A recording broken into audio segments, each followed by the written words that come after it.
अस्सलाम वालेकुम नाज़रीन, आऊँ हैं अनवर अली सोलंकी। अवां ॾिसी रहिया आहियो Sindh shows news TV. Sindh shows news TV bulletin में अवां खे भलीकार ख़बरुनि जो सिलसिलो जारी। ख़बर शामिल कंदासीं मोरो खां तालका रिपोर्टर परवेज़ अली चांडियो जी।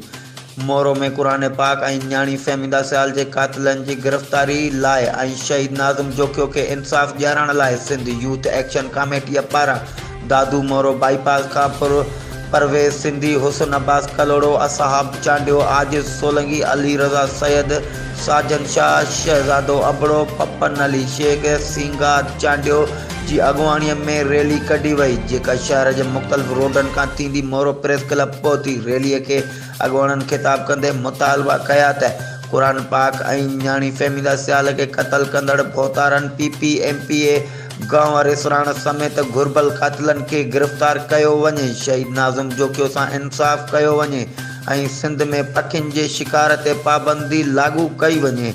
रैलीअ में GS तहरीक जे अॻुवान इब्रार मेमण, SUP अॻुवान यासीन सूमरो, JUI जे अॻुवान अब्दुल मालिक अबड़ो अॻुवाणनि समेत सिकंदर कोराई, कासिम लांगा, नाना अली बख्श कलोड़ो ऐं ॿियनि पिणु शिरकत कई।